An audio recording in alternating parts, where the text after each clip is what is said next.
Monitorar a experiência dos clientes é fundamental para o sucesso do negócio. A Index é uma empresa completa para te auxiliar no monitoramento de experiência, com soluções desenvolvidas por especialistas. Pesquisas e monitoramento de experiência de forma séria e profissional é com a Index. Index, monitoramento de experiência de clientes. Segundo episódio no ar, você está no Clientice, terceira temporada, aqui no Rio de Janeiro. Eu sou a Robs e eu espero que você esteja aproveitando tudo que a gente tem a oferecer aqui em termos de conteúdo para que você possa clientizar o seu negócio, a história da sua empresa, a sua carreira, entender como que o seu cliente pode ficar mais próximo de você e quem sabe virar um fã. Por falar em fã, será que o seu cliente é seu fã? Será que ele te indica? Você já perguntou para ele o que ele acha do seu negócio? Aproveita que o nosso parceiro que faz esse programa acontecer, a Index, que é uma plataforma onde você pode ouvir mais sobre o que o seu cliente está falando. Então aproveita, corre lá já no Index, dá uma googada aí e NPS, CSAT, SES, escuta o seu cliente em vários pontos da jornada dele. Mas eu também vou falar de outro tipo de fã. Também vou falar do tipo de fã de festival, fã de música, fã de banda, fã de emoção, adrenalina, coisas acontecendo ao meu redor enquanto eu vejo a minha banda favorita. Vamos falar hoje com Rock in Rio. Tenho certeza que vai ser uma ótima experiência, Luiz. Tudo bem com você? Tudo ótimo. Prazer estar aqui com vocês, falando sobre o que a gente mais gosta de falar, que é nossos clientes, fãs. Então vai ser um papo gostoso. Vocês não têm clientes, vocês têm fãs, fala a verdade. Fã e assim, não só acho que ali na plateia, né? A gente vai certamente falar sobre isso. Acho que a gente tem que construir um ecossistema, né? Com as marcas, com a equipe e tal. E a gente adora falar sobre experiência, então é um prazer estar aqui com você. Eu fico muito feliz de você ter aceito esse convite. A gente já era para estar aqui desde a segunda temporada, tá? Mas agora que a gente está no Rio, a gente está em casa. Pois é, já cheguei aqui pedindo desculpas, minha agenda e tal, mas funcionou, cá estamos. Gente, o Rock in Rio tá aqui para contar pra gente como é que é a experiência. Vamos lá. Tá sensacional. Luiz, caso alguém não saiba quem é Luiz, a pergunta mais difícil desse programa: quem é Luiz Justo? Quem é Luiz Justo? Então, Luiz Justo sou eu. Sempre brinco, estou o CEO da Rock World, que é a empresa que criou e produz o Rock in Rio, The Town, né, que está chegando agora em setembro, nosso novo festival em São Paulo. A partir do ano que vem o Lollapalooza a gente vai estar produzindo também. E isso profissionalmente e pessoalmente, eu sou o Luiz, 45 anos, pai da Gabriela e do Bernardo, tem 2 enteados maravilhosos também, Guilherme e Maria, e feliz, né? Sou uma pessoa feliz de fazer o que eu gosto, seja na vida pessoal, trabalhando, e esse é o Luiz. Os likes deles, a gente pode pedir, já estão na idade de dar like, para acompanhar, para seguir. Geral, galera super conectada. Todo mundo conectado em casa, experiências digitais, experiências físicas. Total, não, ela é obrigado a conviver nos dois, né? Tirar um pouquinho do digital e viver a nossa experiência física também é importante e vice-versa, tá conectada, né? E eu vou usar uma história que a gente conversou quando a gente se conheceu. Você falou: eu tenho o meu cliente dentro de casa. Eu posso fazer pesquisa a hora que eu quiser abrindo a porta do quarto da minha filha. Eu acho assim, né? Às vezes a gente, né, cria um distanciamento, né, daquela figura, né, o consumo, como é que é o cliente e tal. E o cliente somos nós, né? Acho que quando você vive uma experiência numa indústria, mesmo que seja completamente diferente da sua, você está sendo, né, um cliente, você está sendo um potencial inovador, né, de estar olhando sob uma ótica, né, que talvez aquela empresa não tenha olhado. E dentro de casa, né, obviamente, a gente tendo, né, ali com a minha esposa, são 4 filhos, né, 2 meus, 2 enteados, né, que são filhos dela do primeiro casamento. Ali é um grande laboratório dentro de casa para a gente ver isso, experiência, o que a galera está curtindo, o que não está curtindo, o que eles estão ouvindo, né, no nosso caso, com a música. E é isso. Então, assim, né, acho que uma pessoa que, né, uma empresa que acho que olha para o cliente, ela está o tempo inteiro observando pessoas e comportamentos, né? Isso, obviamente, pode e deve começar dentro de casa, né? Perfeito. E falando um pouquinho mais desse cliente, então você trouxe Rock Road, Rock in Rio, outros Downtown, e a gente já vai falar de mais de Lollapalooza e de outros festivais aí, mas quando vocês pensam em cliente, são públicos diferentes para festivais diferentes. Sim. Como é que você define o cliente? O próprio Rock in Rio, né, que é a nossa origem lá em 85, ele até por uma razão econômica de negócio, né, ele nasce de um propósito muito forte, né, uma intenção do Roberto Medina de querer mostrar para o mundo lá em 85 essa nossa capacidade, né, do brasileiro de empreender, sonhar grande, fazer acontecer algo de uma dimensão aí de chamar a atenção do mundo, né, para o que a gente estava fazendo aqui. Então ele nasce de um propósito muito grandioso e ele tinha então na sua essência que ser grande na dimensão de público, para economicamente também ele ser viável, né? A gente, então, o primeiro Rock in Rio está falando de 1,5 milhão de pessoas, né, ali na plateia. E isso fez com que o nosso DNA, né, desde então, né, o Rock in Rio sempre foi muito plural, porque ele nunca foi um festival, né, de nicho, que, né, embora o nome seja Rock in Rio, né, o rock sempre perguntam isso, né, Rock in Rio não é mais rock, você pega o primeiro Rock in Rio, né, a gente tinha o Barra Malho, James Taylor e tal, né, o Rock in Rio sempre foi plural, e em cima do palco e na plateia. Então, assim, no Rock in Rio você tem, né, da criancinha de colo e realmente, você olha o demográfico, é espalhado, né, de 15 a 65 anos, porque tá todo mundo lá, e de todas as classes sociais, de todas as crenças, sabe? Então, a gente tem que trabalhar, né, o Rock in Rio, e quando a gente pensa nas experiências, sabendo que a gente tem diversos tipos de público, né, diversas tribos, né? Tem a galera da eletrônica que está lá só na eletrônica, tem a galera que quer estar ali no show mainstream, que é fã daquela banda e quer ver a experiência lá, tem a galera que está no Sunset querendo entender o que a gente está propondo de novo no encontro. E então para cada, né, tipo de público a gente tem que entender, né, que o Rock in Rio ele funciona primeiro porque é um grande encontro de todas essas tribos, então a gente promove uma experiência única que consegue, acho que, atender a todo mundo, mas sabendo que cada cliente está ali vivendo uma experiência de acordo ali com o seu interesse, seu perfil, né? Que é a definição da experiência, né? O que eu estava imaginando que ia acontecer aqui. E aí o que eu recebo, tá dentro do que eu tinha imaginado da experiência. E hoje está difícil surpreender as pessoas. Então... Não, a missão do Rock in Rio, né? Nosso... proposta de valor é proporcionar experiências inesquecíveis através da música e do entretenimento, né? Isso é o que a gente faz, é o nosso negócio. E eu brinco, né, que inesquecível tem que ser inesquecível boa, né? Porque tem experiências inesquecíveis. Tem que fazer uma justiça na frase. Mas a verdade é que é isso, né? E para ser inesquecível, você está o tempo inteiro lidando com uma coisa que é a expectativa, né? Sim. E como cada vez mais a gente quer trabalhar para subir a nossa própria barra, a gente tem um objetivo maior na próxima edição, que é o que a gente vai trazer de novo, né? Como a gente pode aprimorar ainda mais essa experiência, né? Para muito além só das bandas, né? que a gente está colocando no palco. O Rock in Rio, o The Town agora, são grandes plataformas de experiência. Então lá dentro tem musical, lá dentro tem cenografia, lá dentro tem proposta de arte, lá dentro tem uma série de coisas que vai para muito além, né, da banda que a gente coloca em cima do palco, pensando justamente nisso. A gente consegue, através desse ambiente, construir novas experiências para que a gente possa, né, tá buscando essa surpresa, né, surpreender o cliente para além daquilo que ele já viveu numa edição anterior e tal. Perfeito. E salve eu esteja errado, eu acho que eu vi uma palestra sua em um evento, você falou, não, mas a gente se preocupa com a cor da planta. Fala um pouquinho disso.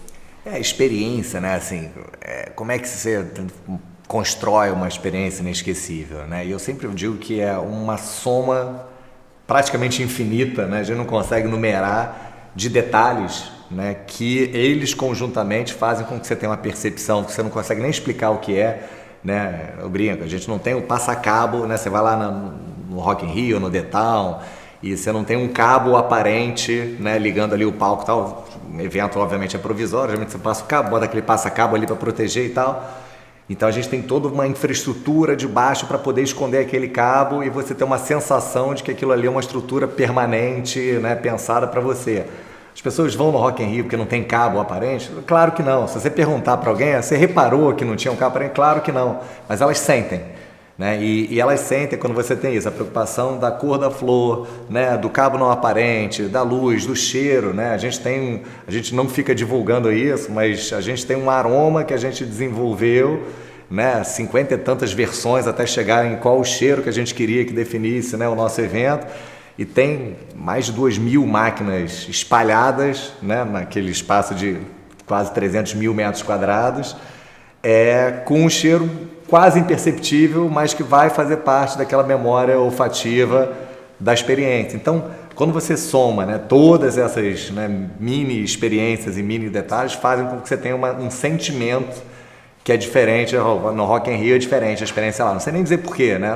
Porque é o palco, é porque é a luz. Não, mas é alguma coisa que é a soma desses detalhes que faz a história de fato, né, surpreender, ser diferente. E a experiência humana, né, tá baseada nos sentidos, não tem outro jeito.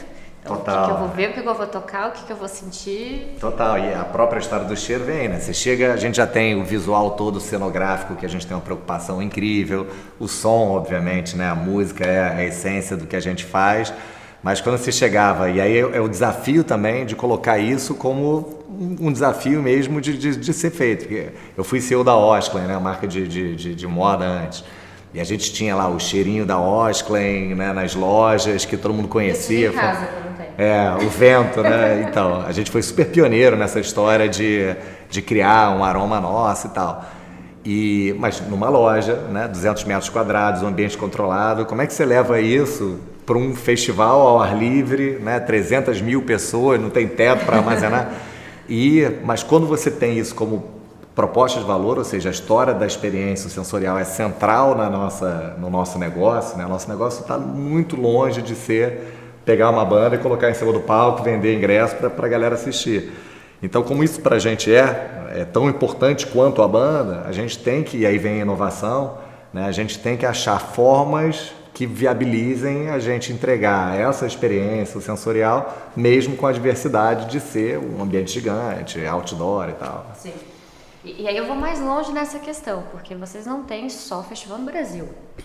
E aí quando a gente vai lá, a gente estava falando aqui nos bastidores, quando a gente vai lá para Las Vegas em 2015, como é que faz a logística disso tudo acontecer? Com outro público, outra cultura, uma região né, isolada praticamente, e aí tem o desafio de carregar a experiência da marca?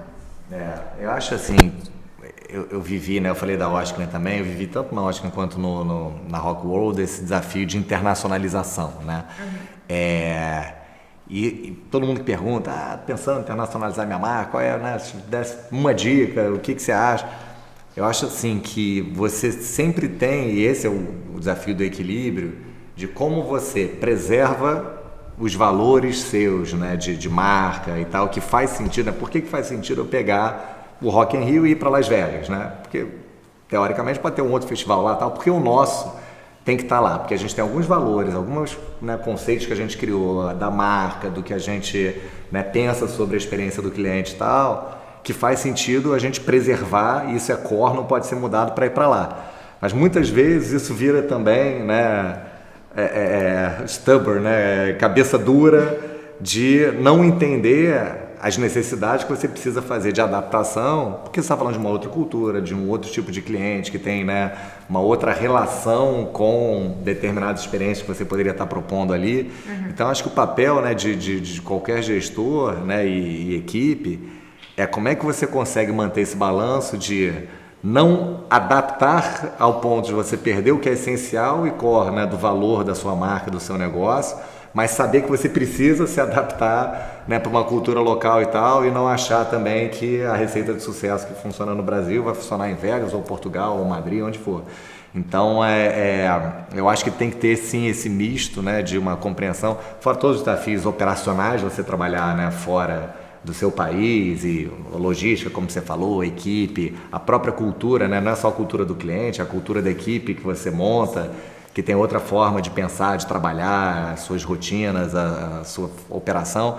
Então, fora todo esse desafio, eu acho que o grande desafio aí de marca, de produto é isso. Como é que você equilibra manter aquilo que é essencial dos seus valores, mas com flexibilidade de atender o cultural. E toda vez que você pesa errado para um lado para o outro, e é muito sensível, né, você corre o risco de, né, não encaixar com aquela nova cultura. Né? E é incrível o quanto a gente tem hoje nos negócios, nas empresas, né?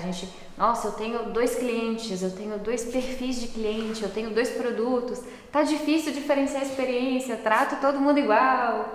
Então, olha a complexidade de sair do seu país de origem, construir um novo time, treinar novas pessoas para construir um novo produto, para construir uma nova experiência para um outro usuário final. Eu acho que fica o exemplo aqui, a dica do dever de casa, gente, dá para fazer. E essencialmente, né, acho que a história, né, do cliente no centro e tal, você tem que partir de uma cultura interna primeiro, né, da sua empresa, de realmente você gostar de gente, né, de você ser apaixonado por gente, porque se você parar a pensar, como é que eu diferencio a forma que eu trato a minha filha não é natural, né? Assim, porque você gosta, você se interessa genuinamente por aquela pessoa. E claro que quando você vai ganhando escala, obviamente, né? Você tem os desafios, né? Como é que eu trato 700 mil pessoas que estão no Rock in Rio de forma individualizada e tal. É óbvio que, né, todo negócio tem esse desafio da escala, mas quando você genuinamente, né, você gosta e se interessa por gente, você vê várias oportunidades inclusive através de um exemplo, que você não vai conseguir fazer com as 700 mil pessoas, mas um exemplo que você mostra o quanto você, né, se identifica e se preocupa de fato com aquela pessoa, todas aquelas pessoas, né, que convivem naquela tribo, que vão admirar a atitude que você teve com aquela pessoa, se sente representada, né? Então não necessariamente você precisa conseguir, né, individualizar no nosso caso, 700 mil pessoas, mas se você pega e obviamente dá, né, notoriedade, aquilo que você pode trabalhar, né, no grupo, ou alguma coisa que você fez com uma pessoa, que aquelas pessoas se sintam representadas, mesmo que não afete diretamente a elas, é uma forma de você genuinamente entender que, olha, eu ligo para isso e aquelas pessoas se identificam, mesmo que você não consiga artesanalmente estar entregando aquela experiência para aquela pessoa, né, de uma forma específica. Tá lá no DNA da marca, tá lá no branding, tá lá no como vamos comunicar tal coisa. É isso. Palavra-chave, sentimento que eu quero despertar. Então, a experiência não é só o ato, mas todos os fatos que acontecem lá na marca. Exatamente, né? E a experiência é prática, né? Eu acho que assim, por mais que você possa idealizar, né, todos os pilares de cultura, os valores de marca e tal, na prática, como é que você realiza isso, né? E a gente está, né, na era da autenticidade, né, do genuíno. Então, a gente mesmo, né, dando um exemplo que está falando disso, né, como através de uma pessoa você consegue, né, de um cliente, ali, um CPF, você consegue impactar bastante gente na representação dos seus valores. A gente teve um caso que ficou super famoso, viralizou, quando a gente fez aquelas primeiras pulseiras RFID, né, de acesso e ao festival. E era o primeiro ano que a gente estava trabalhando, e aí viralizou que as pessoas compram, recebiam as pulseiras em casa, e essa cliente, até lembro o nome dela, Flávia Molina, que viralizou. A gente vai pedir o like da Flávia agora, Flávia está sendo citada por Luiz Justo no programa. Ela ficou hiper famosa, porque ela recebeu a pulseira, era o primeiro ano que a gente estava com a pulseira, mudando o ingresso físico de papel para a pulseira. Chegou em casa 3, 4 meses antes, ela feliz da vida foi lá e colocou a pulseira, só que tinha um detalhe que você não podia tirar a pulseira depois porque ela era o acesso, e ela ficou 3, 4 meses com a pulseira presa e gravou uns vídeos super engraçados e tal, e a gente resolveu entrar na conversa, né, e aí que eu digo, né, e usar ela, né, e essa experiência ali engraçada, e ela é super engraçada, ela conta, ela não estava, né, chateada com a história, ela ria e tal, porque ela era enfermeira, e agora como é que eu vou trabalhar com isso durante 3 meses, não sei o quê. E a gente entrou na conversa, e a partir dessa conversa, né, com uma pessoa que estava ali, né, com a Flávia Molina e tal, representando o grupo de pessoas que não sabem que a pulseira não sai e tal, e a gente usou, né, e usou essa brincadeira com ela até para informar os 700 mil pessoas, né, de uma forma humana, interativa ali, que é muito mais do que só um manual que vinha, né, junto com a pulseira, não coloque antes e tal, mas é uma forma de você humanizar, né, e trazer essa experiência de novo, de uma pessoa, né, para todo mundo que se sente, nesse caso ali era uma informação até de serviço, né, de pulseira e tal. O board. Mas é isso. E aí, né, e foi tão, né, emblemático numa edição, que na segunda edição, que a gente queria fazer de novo um reforço de comunicação da pulseira no Coloque Antes e tal, 2 anos depois, na Rock in Rio, cada 2 anos, a gente mandou para casa dela, e aí viralizou de novo, uma caixa com um cadeado com a pulseira, que a gente, estamos convidando para o festival no ano que vem e tal, mas a chave do cadeado a gente vai te mandar só 2 dias antes do evento e tal. E aí de novo viraliza. Então, essa história, né, de você pegar uma pessoa, né, e a partir dela, que é cliente de verdade, né, não é só uma pessoa, né, que contratada para estar ali e tal, é uma forma que você consegue dialogar com todo mundo, mesmo que não seja ali individualmente. Né? Muito legal. E, de fato, é assim que se constrói experiências memoráveis. Eu ia ficar muito feliz se eu recebesse uma caixa com cadeado. Não, e a gente faz essa história, né, no Rock in Rio, por exemplo, a gente tem, no Detal agora também, o Clube, que é um clube de fãs bem focado em experiência. Então quem compra, paga lá uma bianuidade, né, porque o evento é a cada 2 anos, e faz parte desse clube, a gente tem uma série de experiências, desde você, né, poder comprar o ingresso antes, com calma, que é sempre aquela pancadaria para compra de ingresso e tal. Mas a gente, quem é desse clube e é identificado lá dentro do evento, a gente tem uma série de experiências que a gente faz, né, surpresas para essa pessoa. Então ela tá ali, pode ser achada e alçada para a área VIP, ou ir para os bastidores conhecer um artista, ou ganhar ali um fast pass para tirolesa e andar ali na hora e tal. Então a gente sempre tá entendendo e olhando, e de novo, você não consegue fazer isso com as 700 mil, mas de repente para um grupo, que é aquele grupo do seu super fã, que já deu a honra de querer, né, fazer parte e pagar para poder fazer parte de uma comunidade dentro da nossa grande comunidade. Como é que a gente consegue, aí sim, dentro desse grupo, individualizar e fazer esse nível de experiência que não seria possível fazer com todo mundo? Então, e as cenas são incríveis, assim, o pessoal, né, absolutamente de queixo caído quando tá andando ali no meio da galera e tal, vem alguém da nossa equipe, identifica, porque eles têm um crachá que ele pode usar lá e tal, e olha, você acabou de ser alçado agora daqui para assistir o próximo show da área VIP. E aí, enfim, aquela surpresa. Então, você consegue, de novo, pensando, clusters, né, super fã e tal, e criando um nível de experiência, ou, como eu falei, pela representatividade, quando você não consegue, ou até chegar lá mesmo e surpreender, dar aquilo que não se espera e tal. E, de novo, isso viraliza, isso traz, acho que, né, uma comunicação que acaba atingindo os 700 mil. Né? Com certeza, e acaba muitas vezes sendo usado até como estratégia de marketing, incentivo de venda. Então, sim, a experiência positiva que a gente está gerando nesse pequeno grupo, eu vou conseguir usar para, eu ainda tenho mais espaço no grupo para vender o VIP ali, né, vender o clube. Então, sim, não é...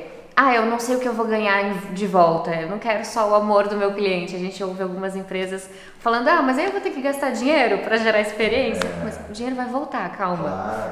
Claro, não tem investimento não melhor. Não é só ser legal, também estamos falando de negócios. E no nosso negócio, inclusive, faz parte da estratégia, né, e por isso que o nosso negócio é proporcionar experiências inesquecíveis, né? Você vê que nessa missão não tem nem a palavra festival ali, né? Uhum. É proporcionar experiências inesquecíveis através da música e do entretenimento. Então, pode ser que daqui a 10, 15, 20, 50 anos, sei lá, que eu não esteja aqui, e o formato que é hoje o produto festival, né, um palco onde tem ali a banda e tal, nem exista mais, sei lá, vai estar todo mundo na realidade virtual, vai estar em Marte lá com o Elon Musk, mas tendo essa proposta de valor clara, né, que o nosso negócio é construir experiências, isso começa a ficar claro até essa necessidade de investimento, que esse é o nosso produto, né? A nossa matéria-prima é a experiência, matéria-prima custa, claro, mas a matéria-prima é o que você coloca a sua margem e gera o lucro do seu negócio. Então, se a gente quer que as pessoas comprem a experiência, a gente de fato investe, né, nessa experiência inesquecível, até para a gente cada vez mais depender menos, né, de quem está lá em cima do palco tocando, que as pessoas vão genuinamente. A gente tem a pesquisa, né, na última edição, 94% das pessoas que foram no Rock in Rio dizem que vão voltar na próxima edição de 2024, independente da banda que a gente contratar. E isso é resultado de um investimento gigante, né, para essas experiências acontecerem para além da banda que está lá em cima do palco. Né? Uhum. Até porque na dinâmica ali de aproveitar o dia, e aí a gente fala como cliente, na dinâmica de aproveitar o dia ali, muitas vezes você não está olhando para o palco. Você tá aqui na rodinha com seus amigos, aproveitando uma comidinha gostosa que tinha ali, e tá de leve ouvindo a música da banda que tá tocando. Então, não é a banda. Não é, e assim, cada vez mais E, de novo, isso é estratégico, a gente mede isso, né? A gente está fazendo pesquisa toda edição para ver o quanto a gente está cada vez mais tendo essa compreensão, né, do público, que eu vou lá para viver uma experiência incrível ao longo do dia. E a banda, claro, que sempre vai ser importante, a música é a nossa história e tal, mas é a trilha sonora da experiência, né? E a gente via, eu entrei em 2011, né, no Rock in Rio, você via na primeira edição, e de lá pra cá, né, essa evolução já era, sempre foi, né, Rock in Rio é uma super experiência, mas essa evolução, antigamente você abria os portões, você via aquele bando de gente correndo pra ficar ali na grade até o show que vai acontecer, tá? Hoje você vai no Rock in Rio 3, 4 horas, tá lá vazio ali na frente, porque a galera tá curtindo, vai começar o show, eles vão, assistem e tal, porque eles entendem que a experiência tá, né, no entorno todo, para além só, né, da banda, que claramente, obviamente, na hora do show tá lá, lotado, todo mundo querendo ver, né, mas é isso, e isso é estratégico, é investimento mesmo, a gente cria dentro das arenas lá olímpicas, que hoje é no Parque Olímpico, conteúdo de um musical todo feito por nós, a gente está criando agora os Rock in Rio Originals, que são conteúdos originais nossos que só acontecem dentro do Rock in Rio, então como isso, um musical, né, shows exclusivos que só vão acontecer ali naquele palco, naquele momento, nunca mais vão acontecer, para as pessoas entenderem que é isso, a experiência desse ano vai ser... Você falou que nunca mais vai acontecer, mas eu tenho que ir, só vai existir uma vez. Tem isso, assim, eu acho que né, ficou o tradicional Fear of Missing Out da vida, né, que veio muito até do entretenimento. É menos por a gente querer gerar esse sentimento, né? Porque graças a Deus os ingressos esgotam rápido e a gente, né, consegue ter lá e transmitir para fora dentro do possível com os nossos parceiros de mídia também, para quem não conseguiu ir, as coberturas, redes e tal. Mas mais do que, né, o medo de perder, o que a gente quer, para quem foi e quem genuinamente está lá, viver essa tal dessa experiência que foi completamente diferente, né, e conseguimos surpreender daquilo que ele esperava, que ele viveu numa outra edição do Rock in Rio. Não, mas de perder a oportunidade de ganhar. É isso. Muito bom. E alguém tem que fazer tudo isso acontecer. Alguém, quantos? A gente está falando de quantas pessoas trabalham hoje para fazer isso acontecer. Olha, a gente tem assim o nosso núcleo duro ali, né, da Rock World, que é independente do festival estar rolando ou não, os escritórios são umas 200 e poucas pessoas hoje, que já cresceu até em função de Detal e tal. Então, assim, você tem um núcleo ali estratégico, né, relativamente pequeno, que no período do festival, ou seja, quando o festival está acontecendo, e aí, obviamente, para além da nossa equipe, que cresce muito, adicionando os fornecedores todos, né, de operação, trabalhando, né, num dia de Rock in Rio, tem aí mais de 25 mil pessoas trabalhando. Uau. Chega a bater 28 mil pessoas, né, dependendo do dia e da estrutura e tal, para aquele dia. Então, é muita gente, né, e o desafio, aí falando aqui do meu desafio, da liderança da Rock World como um todo, como a gente consegue preservar nessa sanfona, né, nessa série de fornecedores e que não estão ali vivendo o nosso dia a dia da cultura, a entrega dessa experiência, né, porque é a responsabilidade de todo mundo, né? Eu falo que você pode ter lá o fã da Beyoncé alucinado por ela tal, e vai lá e conseguir ver o show da vida, e de repente vai comer lá ali um lanche, né, um sanduíche, e é mal atendido, ou a carne estava gelada, ou, né, não achou opção, né, vegana para ele no festival tal, e destruiu, né, toda a experiência, né, do investimento gigante que você faz para trazer aquele artista ali e tal. Então, a gente tem essa preocupação, né, e cada vez mais a gente tem conseguido fazer esse processo de capacitação, de cultura e tal, não só para esse nosso time, que aí vive e respira a nossa cultura, os pilares todos, mas para esse time, que é nosso time, mas através de parceiros, de fornecedores. Então a gente faz um investimento muito grande, capacitação, treinamento dessa galera, de envolvimento, engajamento e tal, porque, né, quem está lá, né, servindo um sanduíche é tão responsável por uma entrega de uma experiência incrível quanto o artista que está lá em cima do palco brilhando, né? Não foi o sanduíche do Zé, foi o sanduíche que eu comi no Rock in Rio. Exatamente. Então é nossa responsabilidade entender, né, que a gente precisa, né, alargar essa cultura que é tão viva ali dentro do escritório, e ali a gente tem a oportunidade, cada reunião geral, com a equipe inteira, tá reforçando, falando dos pilares, tem livro, tem tudo, on-board, né?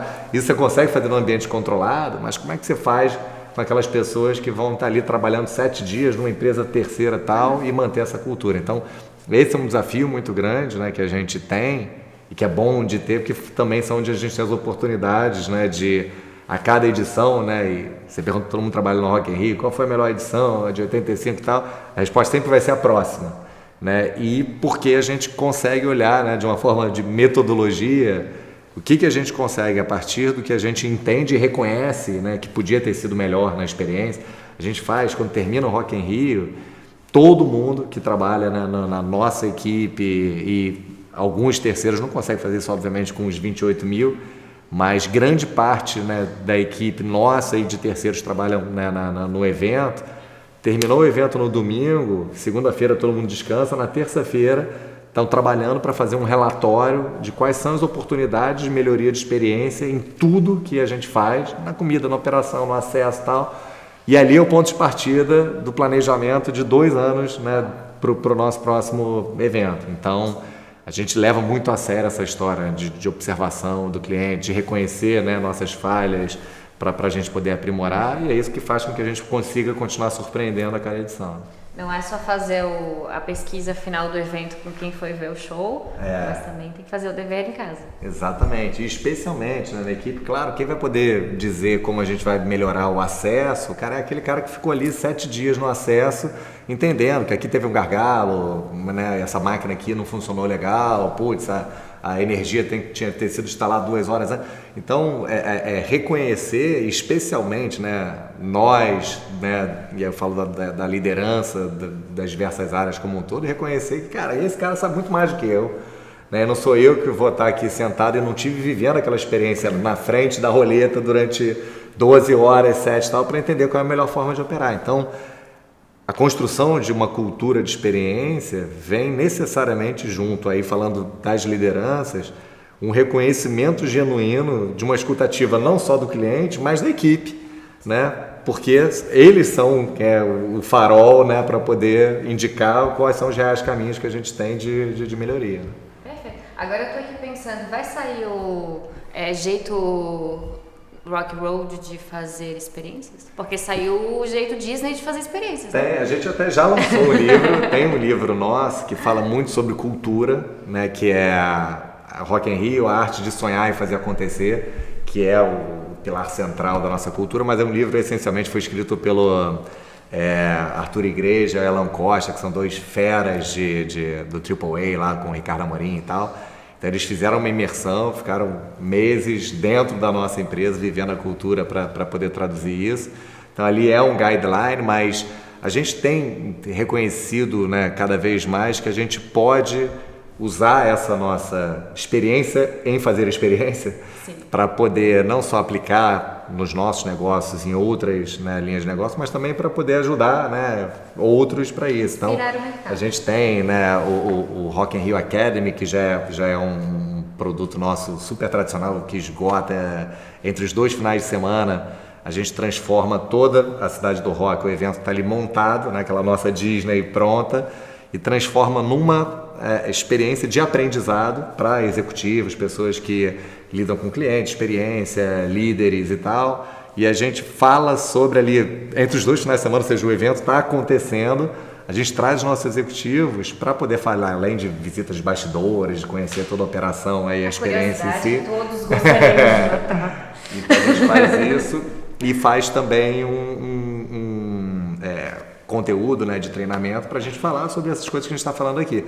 E, inclusive, também fazer um convite, agora no The Town, que é em setembro, não só é a primeira edição do festival, então por si só ela já é histórica, né, e tem que ir lá presenciar e curtir ali como cliente, mas a gente também vai fazer entre os 2 finais de semana, se eu não me engano, vai ser no dia 2, 3, 4, 5, acho que é dia 6 de setembro, lá em Interlagos, no Venue, a gente está fazendo um projeto chamado The Town Learning Journey, que é a jornada de aprendizado da construção de uma primeira edição de um festival nesse mesmo formato, que é de educação e experiência. Então, faço convite, depois é só entrar lá no site, pesquisar, que vale a pena. Assim, E aí é isso que eu estou falando, a gente pega um pouco sobre a nossa forma de construir experiência e faz uma experiência para ensinar as outras pessoas de como aplicar isso no negócio delas. E é o que o mercado tem muita, não é só a curiosidade, mas é a carência.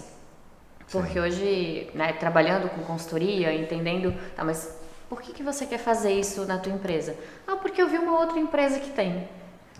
Eu fui numa palestra, né, na minha área especificamente falando de sucesso do cliente, eu fui numa palestra que alguém falou sobre churn, e aí eu ouvi esse termo mágico, e se eu fizer na minha empresa eu não vou mais ter churn, então, eu não vou mais ter cancelamento, simples assim. Não é tão simples assim, vamos em partes. Não, e eu acho que o ponto de partida, né, original dessa história, eu sempre falo isso também em palestras e tal, né, que frase célebre do Peter Drucker, que a cultura devora a estratégia no café da manhã, né? Então, assim, não adianta você querer, né, vou elaborar aqui uma estratégia, um plano tático e tal para transformar a minha forma de relacionamento com o cliente ou de construção de experiência, se a cultura verdadeira e genuína não é focada na construção de experiência e tal. Então, assim, sempre você vai lá no final, a barreira, mas o budget, ou mais isso, ou mais e se e tal, porque de fato não é uma coisa, né, que, como você falou, né, cliente-cêntrica, né, experiência-cêntrica, que eu acho que tem que ser uma coisa cultural. Então, assim, a primeira história que você tem que, né, como liderança ou como empresa tal, é olhar para dentro se essa transformação não tem que começar primeiro por uma transformação real cultural, se você já não tiver, para a partir daí ver como aplicar, né? Porque senão você vai, né, fazer um planejamento maravilhoso e a cultura vai lá e né, não vai funcionar e gasta o dinheiro todo. É isso, é verdade. Falamos dos 28 mil participantes aí para fazer isso acontecer, falamos do público, agora vamos falar dos artistas, que também são clientes, dependendo do ponto de vista. Como que é a gestão, números totais, assim, vamos lá no macro, porque no micro vai ficar difícil. A gente está falando de quantos clientes artistas em uma edição? Olha, numa edição, você pega, né, porque cada artista, além do artista, você tem um crew, né, uma operação, tem artistas. Equipe junto. Tem artistas que vêm com equipe de 200 pessoas, né, e os famosos pari A e pari B, a galera que está junto do artista, a galera que está junto com a galera da produção do artista.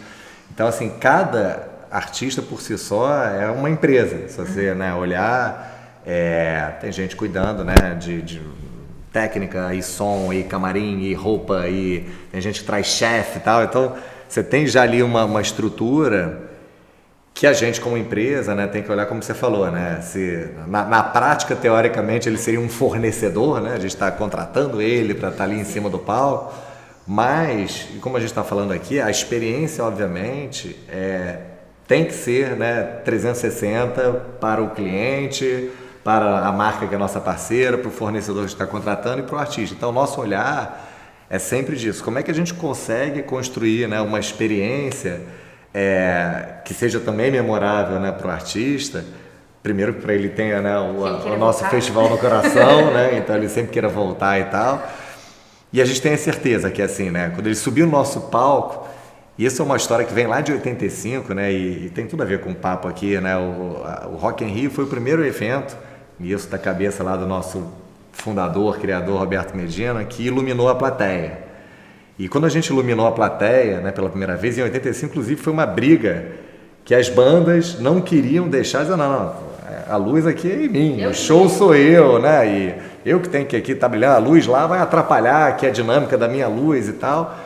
E o Roberto falou lá desde o início, não, o show aqui acontece na plateia, né? E a história que eu falei do propósito, que era mostrar essa força do Brasil e tal, e por isso iluminar a plateia. E hoje em dia você olha, né, um show do Coldplay, a gente agora no Detal também, todo mundo com luzinha piscando e tal, já está mais do que claro, né, o quanto que você tem que trazer a plateia como a parte talvez mais importante da experiência.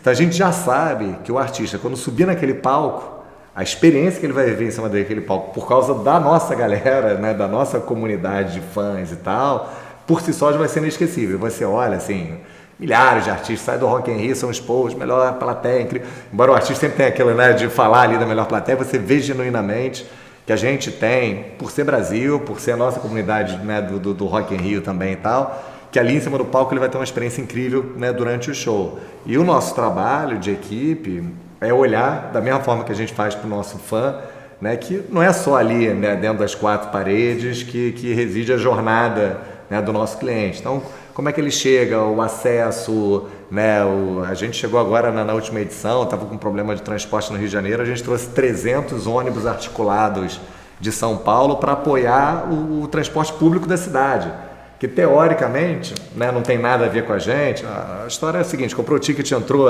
não. Se ele vai chegar bem no transporte público, é uma responsabilidade nossa, porque já faz parte da experiência e tal.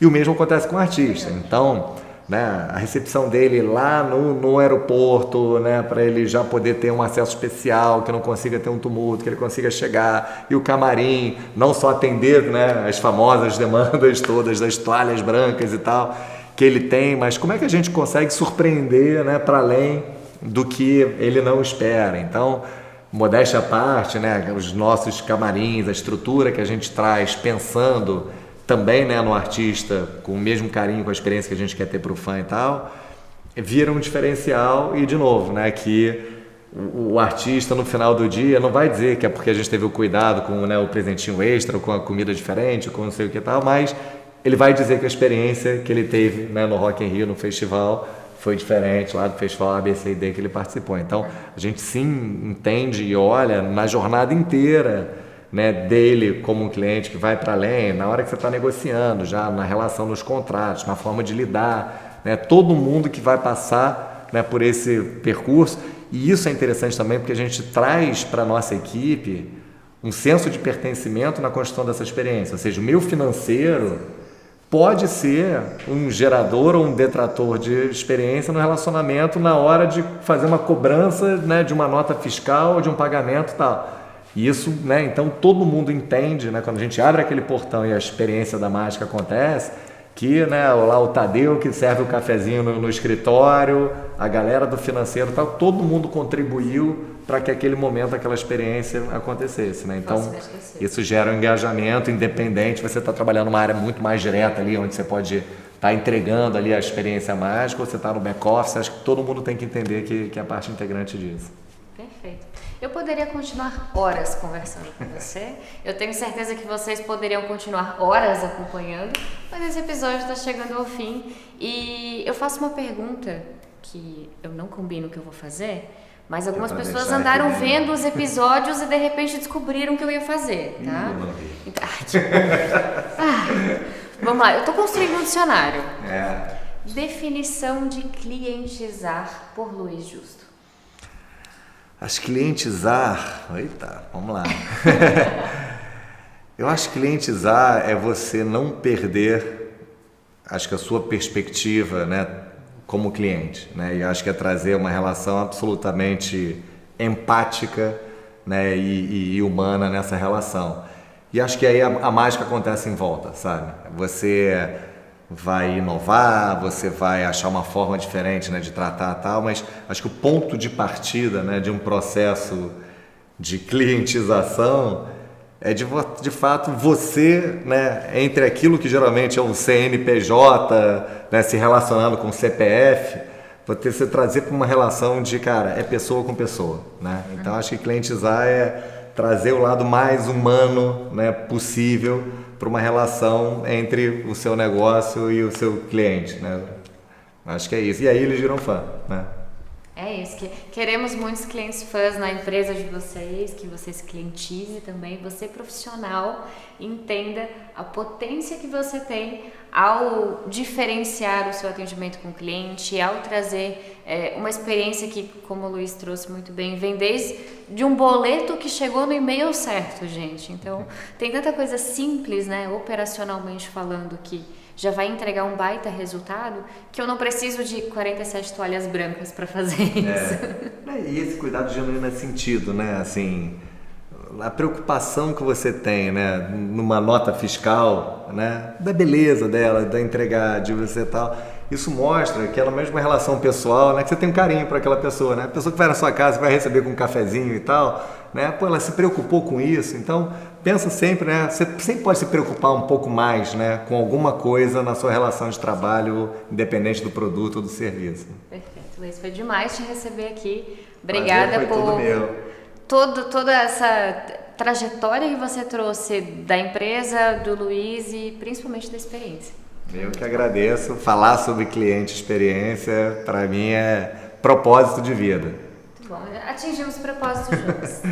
E você, eu vejo no próximo episódio. Não deixe de seguir lá nas redes sociais, de colocar lá o sininho do Spotify, de colocar o sininho do YouTube, para que você saiba quando saírem os próximos episódios, porque essa temporada tem tudo porque tá no Rio de Janeiro, né, gente? O Rio de Janeiro continua lindo.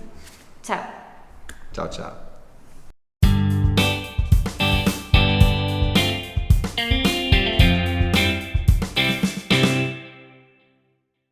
Monitorar a experiência dos clientes é fundamental para o sucesso do negócio. A Index é uma empresa completa para te auxiliar no monitoramento de experiência, com soluções desenvolvidas por especialistas. Pesquisas e monitoramento de experiência de forma séria e profissional é com a Index.